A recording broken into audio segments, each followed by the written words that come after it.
I flew to my son's place without warning, and ended up finding my daughter-in-law alone in the ICU, fighting for her life. Meanwhile, my son was out cruising around town with girls in the car I had bought him. I didn't say a word. I simply called the police and reported the vehicle as stolen. 2 days later, when he was released, he came crawling back to me only to discover I had already transferred everything into his wife's name.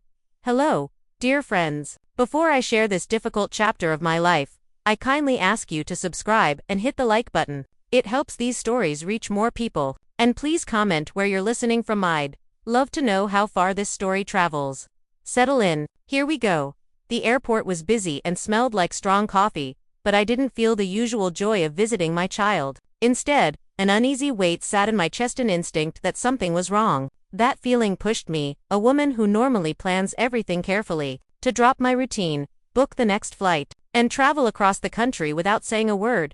In my tote bag were 2 jars of homemade elderberry preserves, my son Sterling's childhood favorite, and a soft teddy bear I grabbed for Veda, my daughter. She wasn't pregnant, but her voice had sounded so weak the last time we spoke that I just wanted to bring something comforting.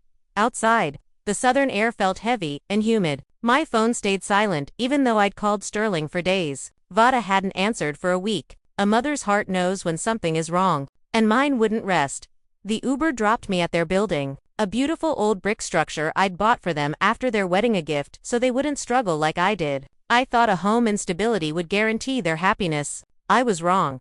When I stepped onto the 3rd floor, I noticed their door slightly open, not wide, but enough to show someone had rushed out without closing it. Inside, a stale, sour smell filled the air, nothing like the warm home Vada used to keep. Boots lay scattered in the hallway. The kitchen was a disaster. Dirty dishes, empty bottles, dried food, and unopened bills stacked in piles. But what broke me was the untouched box of Veda's heart medication covered in dust. She hadn't even opened it.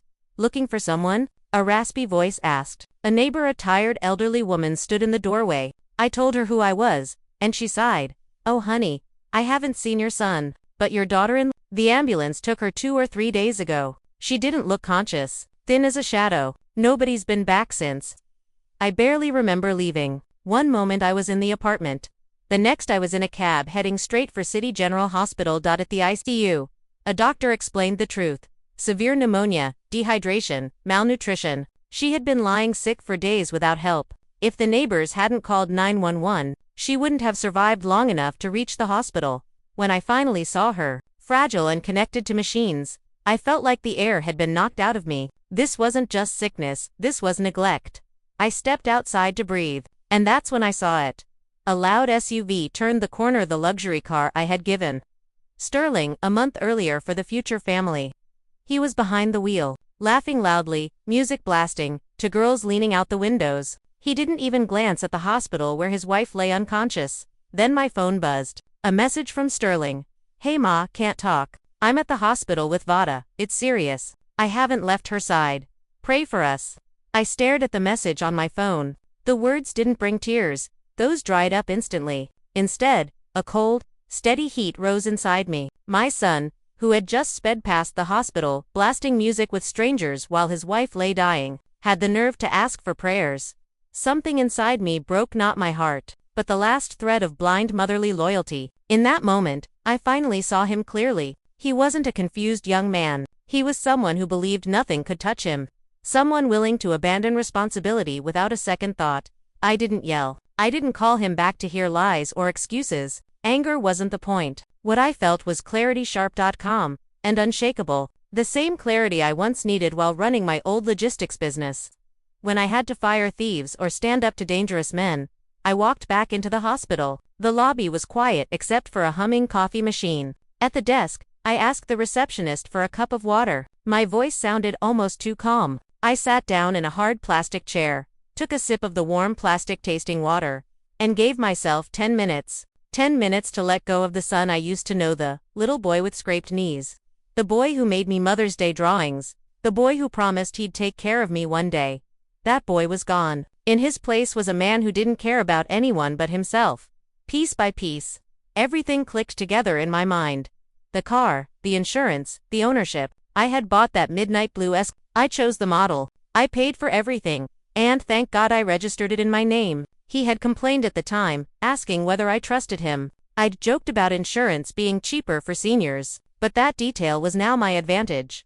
The moment I saw his face through that window, laughing as if the world belonged to him, my consent ended. I pulled out my phone and dialed 911. 911, what's your emergency? I'd like to report a stolen vehicle, I said. Calm and precise. I gave the details. My name, the make and model, the license plate. Where was the vehicle last seen? Heading down Martin Luther King Jr. Drive toward the entertainment district. The driver is unauthorized and appears intoxicated. Do you know the suspect? I closed my eyes. I saw Vada, pale and motionless in the ICU. No, I said. And maybe that wasn't a lie. They issued an alert, and I ended the call. My hands didn't shake. I felt no guilt. But the car wasn't my only concern. I needed to secure the things that truly mattered. I scrolled through my contacts until I found Odora, my longtime attorney and old friend. She answered on the second ring. Oilia, you're in town. Why didn't you call? I need documents drafted tonight, I said. What kind of documents? A deed of gift for the condo. For Sterling? No, I said. For Vada.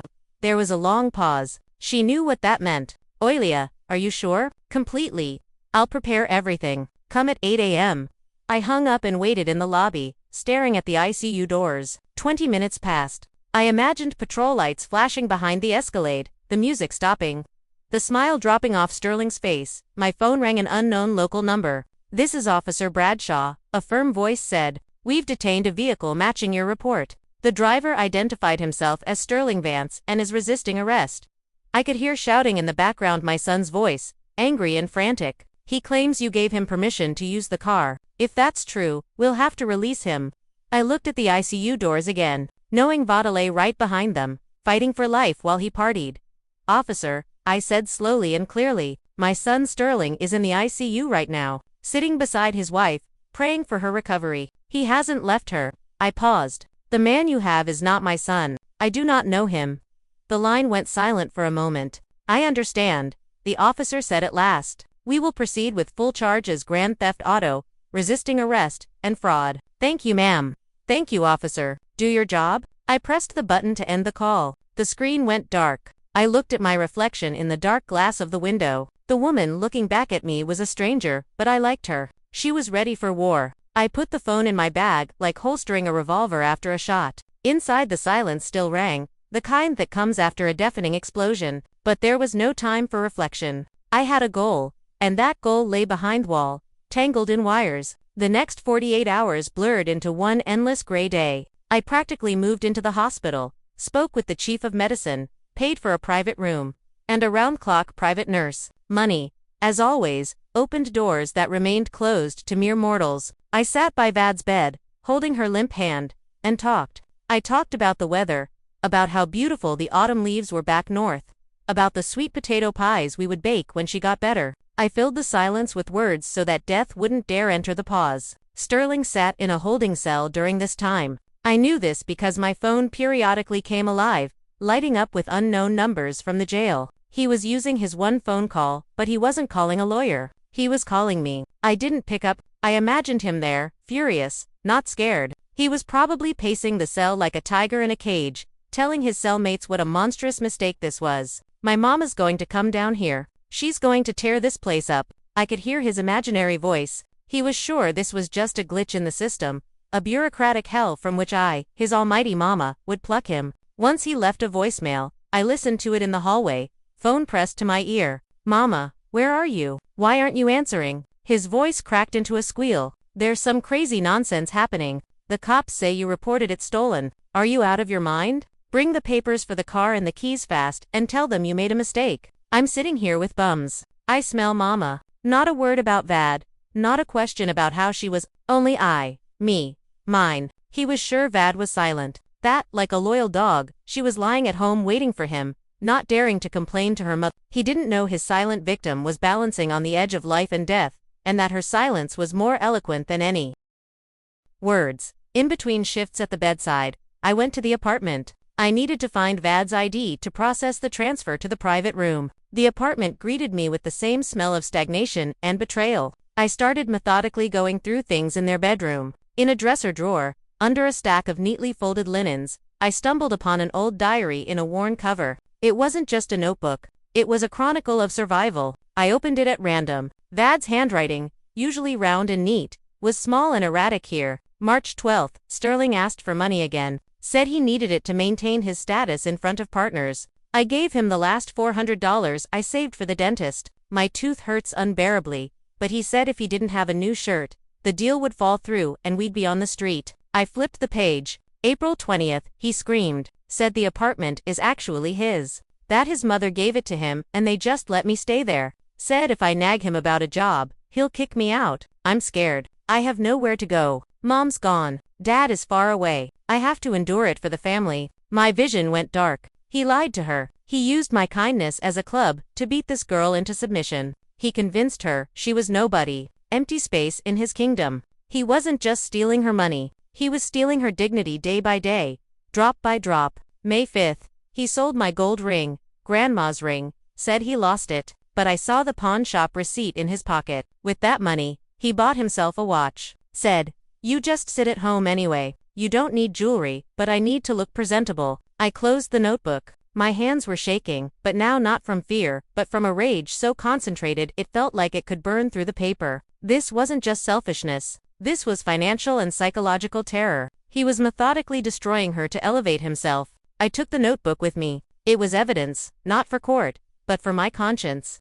So that when he came to me with the eyes of a beaten dog, I wouldn't waver. Returning to the hospital, I sat at my post again. The rhythmic beep of the heart monitor became the only music. I took Vader's hand in mine. It was dry and hot. "You are not alone, baby girl," I whispered. "Do you hear me? You are not alone anymore. I am here, and I know everything. He won't hurt you again. I promise." Several more hours passed. Outside the window, the sky began to turn gray. Morning of the third day approached. I dozed off, sitting in the chair, head dropped on my chest. Suddenly, I felt a faint movement like a butterfly wing brushing my palm. I snapped my eyes open. Veda's fingers resting in my hand twitched slightly. I froze, afraid to scare away the moment. Her eyelids fluttered, lifting slowly like a heavy curtain. Her gaze was cloudy, unfocused. She looked through me, through the ceiling, somewhere into the void. Then her eyes cleared a little and she saw me. There was no recognition in them, only fear, a primal, deep-seated fear.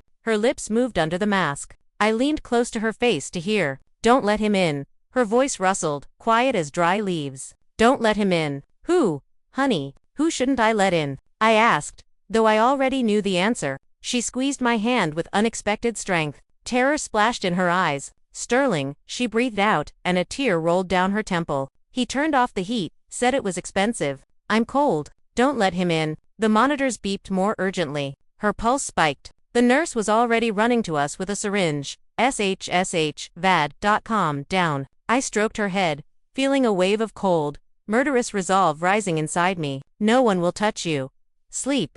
He turned off the heat in winter, in an apartment where his sick wife lay just to save a few bucks that he immediately blew on gas for his toy and cocktails for tramps. He was freezing her alive. I walked out of the room, leaving the doctors to work on VAD. My face had turned into a stone mask. There was no longer a mother. There was a judge, and the verdict had already been passed, final and without appeal. I stepped out of the hospital into the morning fog, feeling every step resonate in my head. But there was no fatigue. Liquid nitrogen flowed through my veins instead of blood. Vader's words, "He turned off the heat," became the final drop that turned my grief into a mechanism of destruction. An Uber took me to Odera's law office in 20 minutes. The city was just waking up. Street sweepers were clearing the sidewalks, unaware that someone's world was collapsing. Today, Odora was waiting for me, just as she promised at a dawn. Her office smelled of expensive coffee and old paper, the smell of stability and law. "You look terrible, Oilia," she said instead of a greeting, looking over my rumpled coat and the dark circles under my eyes. "But your eyes are burning in a way that scares me." "Let's get to business, Odora." I sat in the chair without taking off my coat. "Are the papers ready?" I asked as soon as I stepped into Odora's office. She didn't speak. She simply slid a thick folder across her polished desk. "Deed of gift for the condo," she said quietly. "In the name of V.A. Jefferson. Everything exactly as you requested. But before you sign." She hesitated, something she rarely did. Then she reached back into her safe and pulled out a thin blue folder. "Oilia," she said, lowering her voice, "I found something yesterday when I pulled the title abstract. An unusual inquiry. Your son Sterling applied for a payday loan last week. A very shady company. A cold string tightened inside me, and he used copies of the condo's ownership documents as collateral. My stomach didn't drop. It hardened. Odora opened the folder and laid down a photocopy of a power of attorney. A signature at the bottom, my signature. Or, at least, a very good attempt. I studied it. The handwriting, the angle, even the pressure marks. Almost perfect. Almost. The tail of the O was a little longer than the way I normally sign. It's a forgery, I said calmly. Crude, but professional enough to fool loan sharks. Odora nodded gravely. He was trying to borrow a large sum, and with his credit record, he would never have paid it back. You know what happens then? They would have come to you to clear the debt. They would have forced you to vacate your own home. So that was the missing piece. That was why he saved money by letting the apartment freeze in winter. Why he ignored Vada's declining health. Why he lied endlessly. Why he always had excuses. He didn't need money for food or bills. He needed money to gamble. And when he ran out, he decided to bet the apartment, my apartment, Veda's safety. Our entire lives. Without blinking, I closed the folder. Where's the pen? Odora handed me a heavy Parker pen, black barrel, gold trim, balanced like a weapon. I signed the deed 3 times, each signature bold and final. With each stroke, I severed another emotional tie to the son I once knew. Sterling, my child gone. Sterling Vance, fraudster, manipulator, and coward remained. Send it for registration immediately, I said. Electronically? I want the condo legally in Veda's name within the hour. Understood, Odora said, already stamping the documents with the official seal. What about the SUV? She asked. I'll handle it myself. Leaving the notary office, I dialed the dealership where I bought the luxury SUV. Sterling's prized toy. The manager recognized my voice instantly. Miss Vance, always a pleasure. How can I assist you? Alex, listen carefully, I said. The SUV I purchased last month is currently in the police impound. As the legal owner, I authorize you to retrieve it with your tow service. I'm sending you the paperwork immediately. Yes, ma'am. Where should we take it? Service, repairs. No, I said firmly. To the trade-in department. I want it sold today. There was a beat of stunned silence. Sell it, but it's practically brand new. You'll take a huge loss. I don't care what I lose. Sell it for whatever the wholesalers offer, and the proceeds must not go into my bank account. I'll send details for a hospital charity fund. Veda Jefferson's treatment and rehabilitation. I understand, he said. It will be done. One more tie cut. Now Sterling had nothing. No car, no home, no financial access to me. I had burned the ground beneath his feet. So he would finally feel the consequences he had forced others to suffer. A notification pinged on my phone. The state filing fee had been processed. The condo was officially transferred to Vada. I walked back to the hospital to give the billing department the payment receipt. The money from the SUV sale would arrive by evening. I wanted the doctors to know. Use whatever resources you need. Spare nothing. As I stepped out of the chief physician's office, my phone rang again. An unknown number. Hello, I answered. Is this Sterling's mother? The voice on the other end was squeaky, young, and dripping with entitlement. Who is this? I asked, cold as steel. This is Candy. I was with Sterling when those cops arrested us. Ah, one of the girls from the SUV. Your son told me the whip was his, she complained. Said he was some big businessman. But the cops say the car is stolen. What kind of family scam is this? I almost laughed. Finally, company worthy of him. Candy, I said sweetly. Sterling lied to you. He has no car. He has no business. And he certainly has no apartment. He's been living off his librarian wife and his retired mother. Silence. Then a shriek. But he promised me a trip to Miami. I'm afraid the only trip in his future is a bus ride to the unemployment office, I said. And hung up. Seconds later, a message from Sterling. Mama, they released me. It was hell. I'm coming home. We need to talk. You owe me an explanation for this circus. He still thought he was in control. Still believed he was marching home to an apartment he no longer owned. Still imagined a wife waiting who almost died. Because of him, I checked the time. 2 hours since I told the dealer to sell the SUV. At that moment, Sterling was likely just leaving the police station dirty, furious, humiliated. My phone buzzed again. A message from Odora. Screenshot. On Sterling's social media wall, a new post appeared from someone named Queen Candy. Yo ladies. Don't fall for this loser at The whip was his mama's.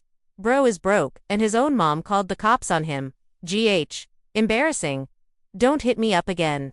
Loser. I put my phone away. Checkmate, he wanted the high life. Well, now he had the fame. Let's see how he handled it. I headed to the lobby. If he wanted answers, he could find them right here, in the same building where the truth lay quietly behind ICU doors. I sat in a chair across from the elevators with a book in my hands. I wasn't reading, I was waiting. 40 minutes passed before the elevator doors opened and Sterling stumbled out. He looked worse than I imagined. Wrinkled clothes, brown stains on his shirt, wild hair, dark circles under his eyes, limping slightly, but even in this miserable state, he puffed up his chest, trying to look important. He scanned the lobby until his eyes landed on me. Then he marched over angry, entitled, offended. Mama, he barked, startling a nearby nurse. What did you do? Do you have any idea what you've done? I was in a cell for 2 days with bums. He loomed over me, waiting for the old routine, me jumping up. Fussing over him, apologizing, pulling out my wallet. But I didn't move. Not an inch. I didn't move. I simply closed the book, set it gently on my knees, and lifted my eyes to him. My expression was dry, calm, and unshakable. Hello, Sterling, I said quietly. You stink. Go take a shower before you start shouting. He froze. His mouth opened and closed like a fish thrown onto the shore.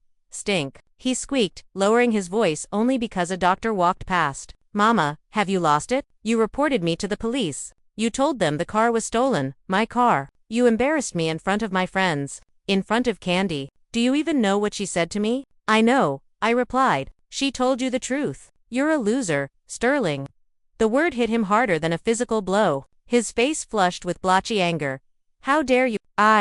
He choked on his own outrage. I'm going to Veta right now. She tell them I had her permission. She'll straighten this out and you'll regret all of this. Where are the keys? Give me the keys to the car. I have to go. I have things to do.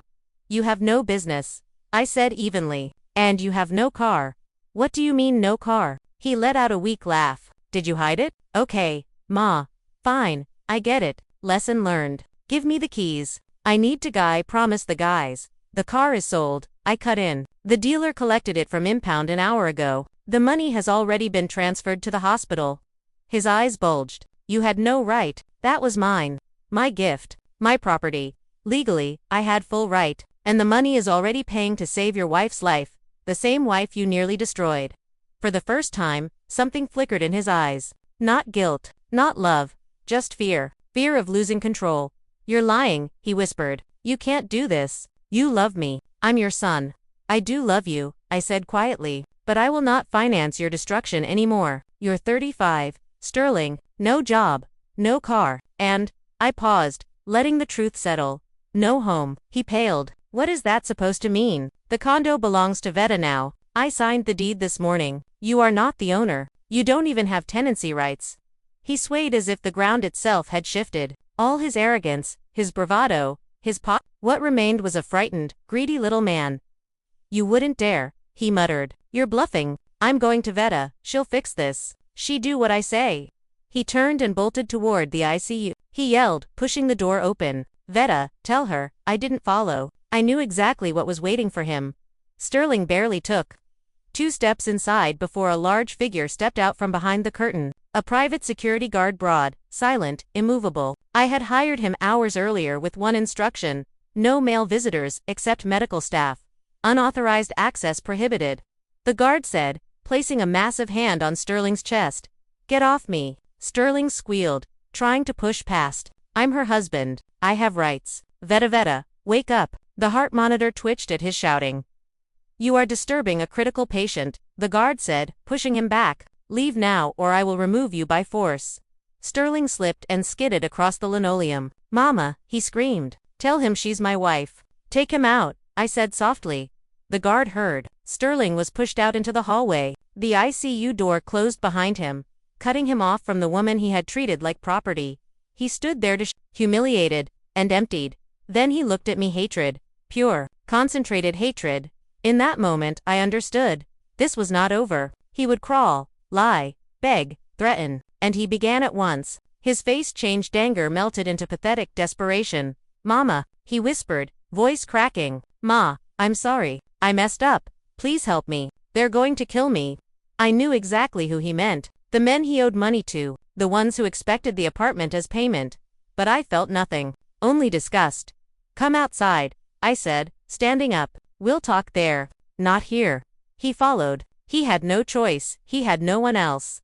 We walked down a long empty hospital corridor, away from nurses and from Veda's room. It was quiet here, only a flickering fluorescent light buzzed overhead, filling the hallway with a cold, sickly glow. Sterling followed behind me like a beaten dog, but I could feel the tension radiating off him. Even now, he was calculating, searching for some advantage. Some loophole he could twist. I stopped beside a window overlooking the parking lot. The spot where his blue SUV once stood was now just an empty rectangle of asphalt. Well, I said, turning to him, I'm listening. Sterling glanced around to make sure we were alone. Then, with a dramatic thud, he dropped to his knees. The act was so exaggerated, so painfully rehearsed, that a wave of nausea rolled through me.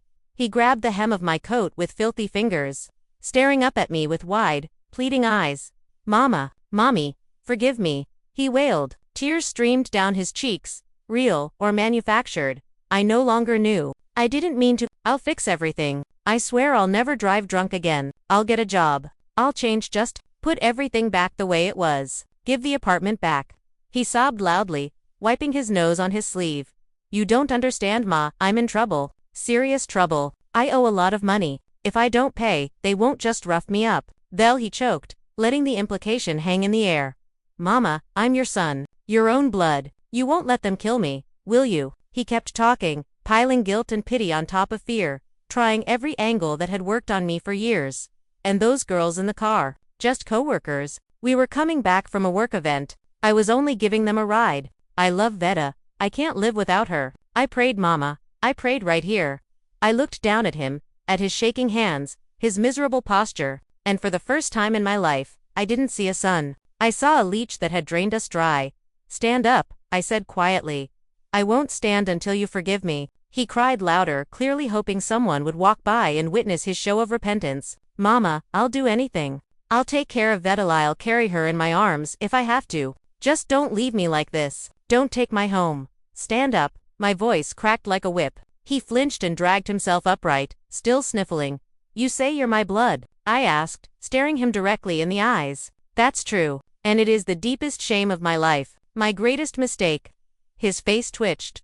I raised you. I gave you everything. But I never taught you how to be a decent human being. I opened my bag and pulled out a folded document, a copy of the deed with the registrar's stamp that Odora sent me. Look, I held it up to his face. See this stamp? The apartment is no longer yours. It never will be again. It belongs to Veda. Sterling's eyes darted across the lines. I watched the moment of comprehension hit him. But how? He whispered. What if she? He didn't finish, but I understood perfectly. He was thinking of inheritance, of profit, of what he could take once she was gone. Thinking about that, I asked, and my voice turned cold enough to freeze air. Don't bother. I pulled out another sheet of will, freshly signed this morning. Read, he read aloud, stumbling. All my property, movable and immovable, as well as funds and accounts, I bequeath to the Hope for Paws Animal Shelter. His head snapped up. Real horror filled his eyes. You're joking. Cats, Mama, are you insane? You're leaving everything to cats and throwing your own son onto the street. Yes, I said calmly. Cats at least don't shut off the heat on the sick. You wouldn't dare, he shouted, the mask of remorse shattering. I'll contest it. I'll tell them you're incompetent. The court will side with me. I'm the only heir. Try, I said with a small smile. I have a certificate from a psychiatrist. Got it this morning. I'm of sound mind. But you, son, you have issues. What issues? He spit. Locks, I said simply. Tonight the apartment gets new locks and a security system. If you try to enter without Veda's invitation, which she won't give, a security squad will come. And next time, it won't be a 2-day release.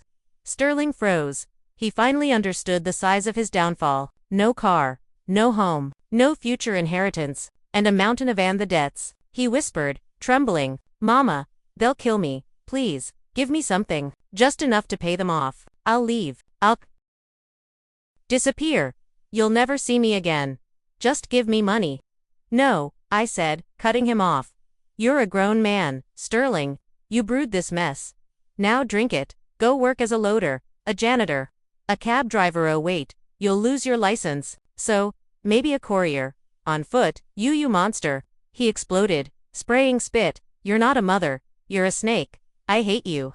I hope you die with your precious Veta.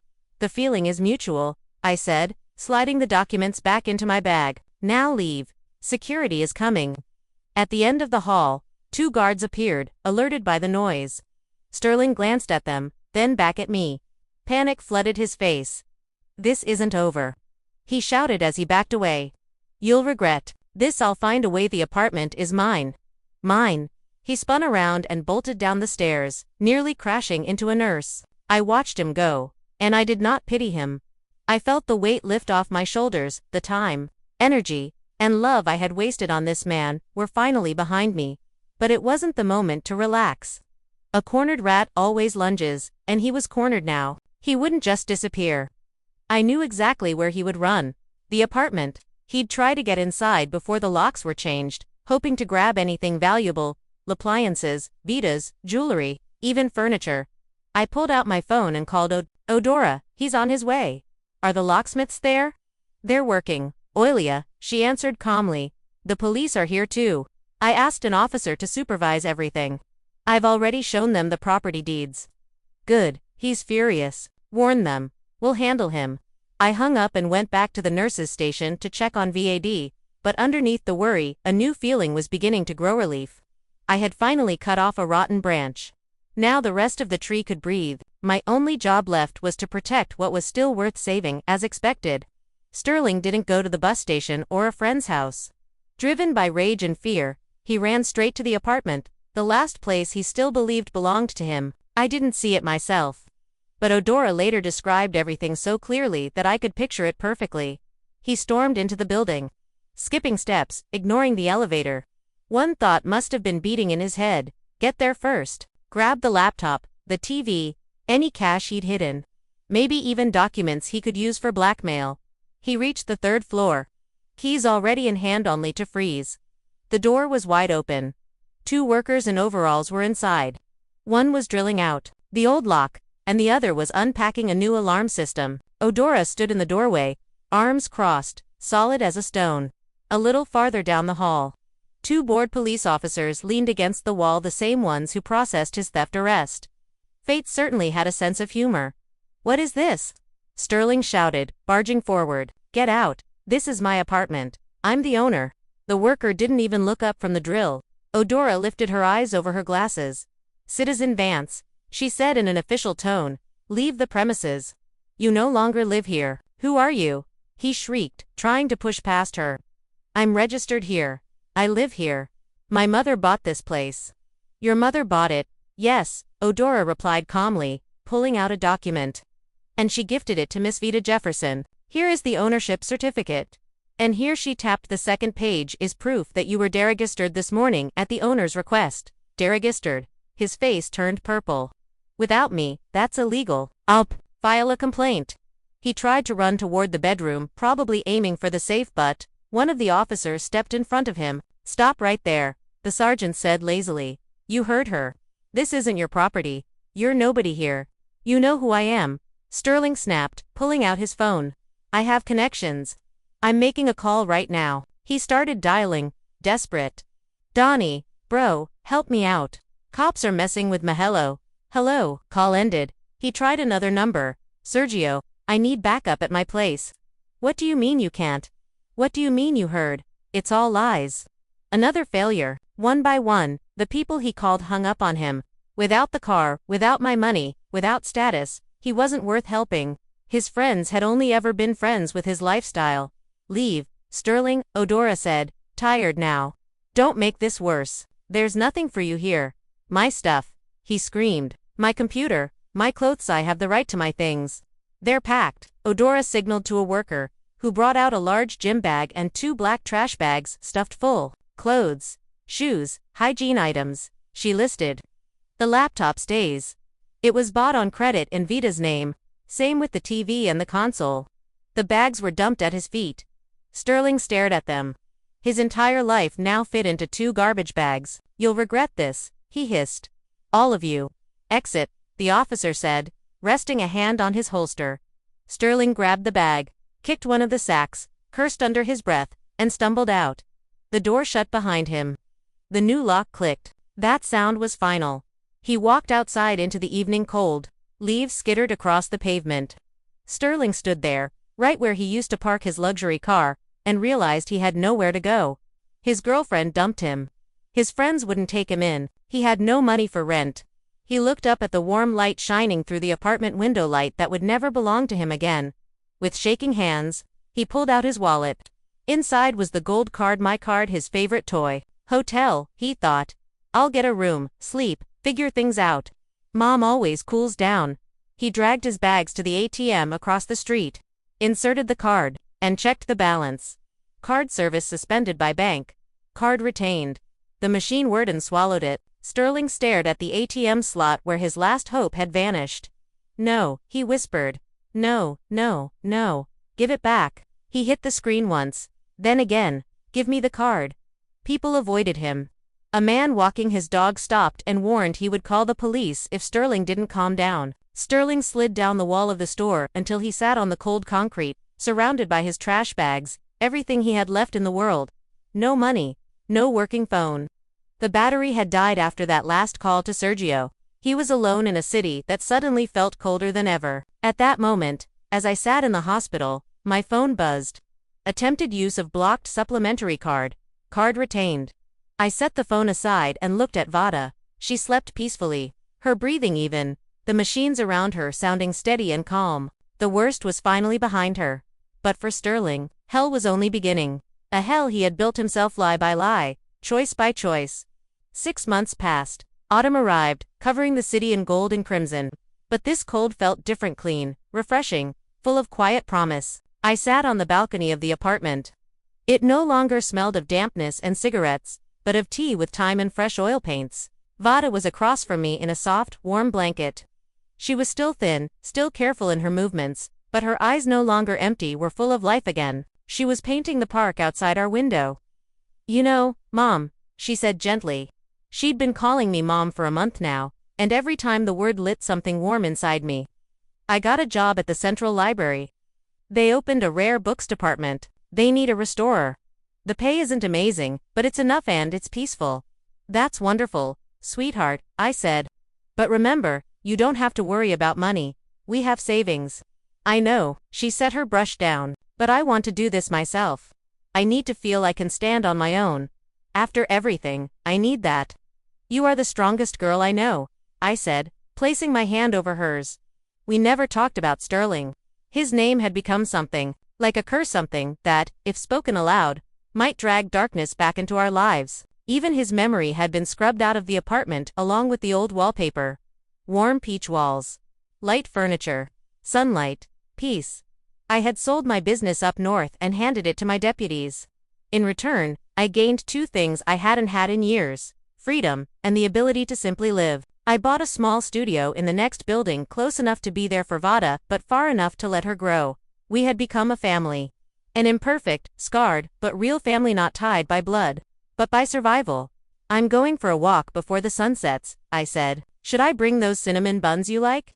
Yes, please. Vada smiled. And milk. The crisp air greeted me outside. I walked slowly, enjoying the rustle of leaves, the children laughing on the playground. The peace I hadn't known during the long years I spent being the mother of a troubled son. As I passed the car wash on the corner, something caught my eye. A huge black Jeep, covered in soap, and a man in a soaked gray jumpsuit scrubbing it with frantic determination.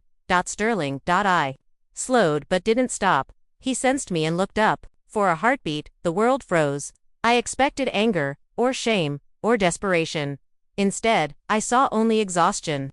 A deep, colorless fatigue, the kind worn by people who fight every day just to keep going. His hands were red and cracked from cold water and chemicals. Hands that once held only a glass or a steering wheel now worked for scraps. He took a small step forward. His lips trembled as if searching for words like mama, help, forgive. I didn't give him the chance. I didn't turn away. I didn't hurry. I simply looked through him like he was just another stranger and walked past.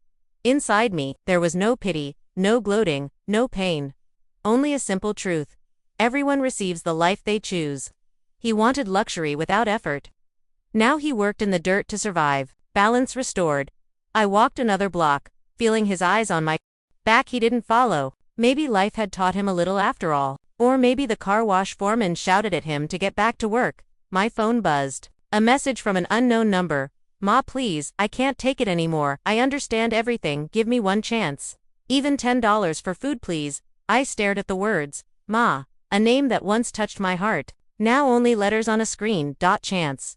I had given him hundreds of chances. He used each one to destroy the faith I had left. I hovered over the reply button. What could I possibly say? Endure. Pray. Work hard. No. I opened the settings, blocked the number, and deleted the chat. The screen cleared. So did the last tie to my past. I inhaled deeply, feeling lighter. Ahead was the little bakery where they made the cinnamon buns Vada loved. I quickened my pace. Someone waiting at home needed me, and she deserved every good thing I could give. And that, my dear listeners, is the story. A story about love that blinds, and the awakening that sometimes comes too late. A story of a woman who found the courage to cut off a piece of her own heart to save someone who became family through pain, not blood. Now I want to hear from you. Was Oilia right? Was she cruel? Support the channel with a super thanks. It helps me bring you more stories like this. I truly appreciate your kindness. On the screen, you'll find 2 more life stories I highly recommend. Don't forget to subscribe.